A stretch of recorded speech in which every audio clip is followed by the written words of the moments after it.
Camden was rated the 7th best place to work by Fortune magazine, and I think that's an incredible thing. Thank you. And so I did a little, digging into things, and these are some of the things I found out. Camden is 49% women, 46% minority.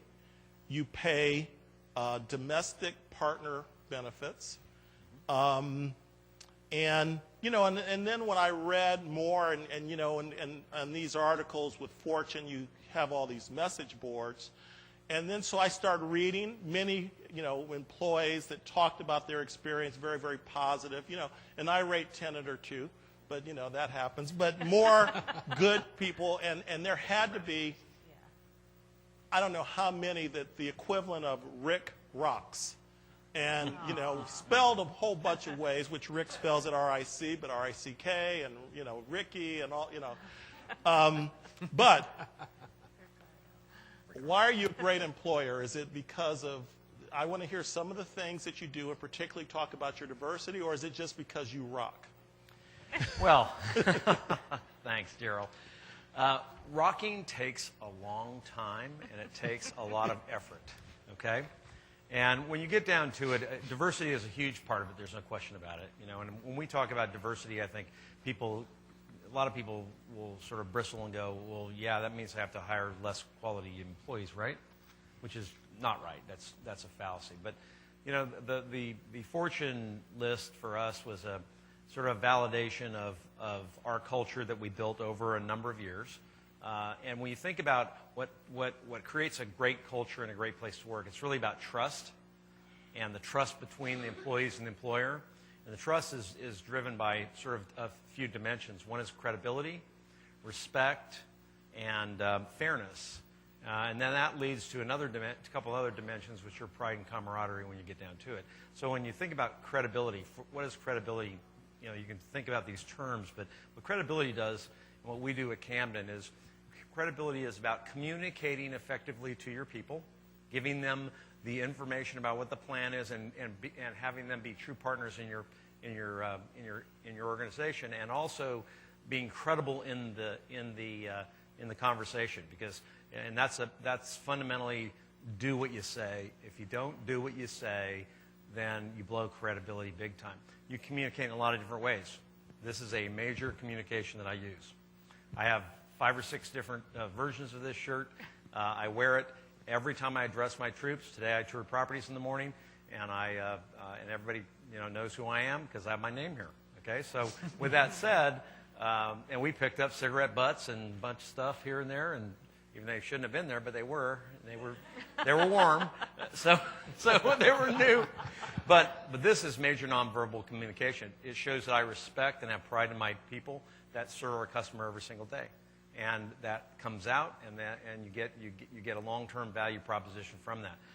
The respect side of the equation is respecting diversity. It's respecting individuality. It's respecting the employees from the perspective of life-work balance, the idea of giving partner insurance, things like that.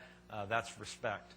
And then when you think about fairness, fairness is about providing the work tools and the environment for the people to succeed and to share the economic success or tension equitably through the group, which means that you have hiring practices where everybody gets a fair shot. You have educational programs that allow them to move up in the organizations and what have you, and we do all those things. So when you get down to it, that creates a workforce that's diverse, that's very, very motivated, that's very focused. Now, the Fortune list, not to spend a huge amount of time on this, but it's 2/3 of the scoring is blind employee surveys, and 1/3 is you put all your information that you got from the website, your diversity, things like that, your benefits and all.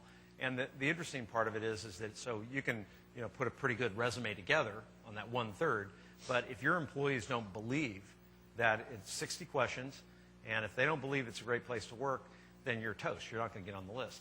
So with that said, there are 2 questions that we look at that just blow me away. One is the question is my work has special meaning. This is not just a job. Okay, now in the 100 companies, the average score is 86% of the people say that. At Camden, 94% of the people say that. And the reason they say that is because we communicate effectively every day that number one, what we do in our job is we take care of people's homes. And the home is such a precious place for people that if we screw that up and they have a problem at Christmas dinner or at Thanksgiving or at a special event and they have a problem with their home, then it's a problem. And that's a big thing. The second big issue or big question was, given everything taken into account, is this a great place to work? Fortune's list, 90% of the people say yes. Camden had 96% of the people said yes. And again, this is all about creating a fabric through diversity, through communication, respect, and all those things that we all want to think about as a company. Now, what happens, however, is people talk a lot, and then they do things to destroy that.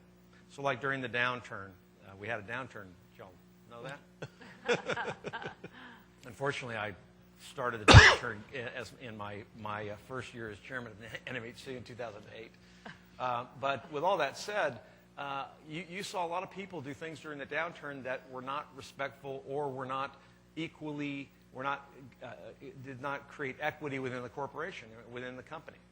The person that took the highest percentage pay cut was me, 60% cut.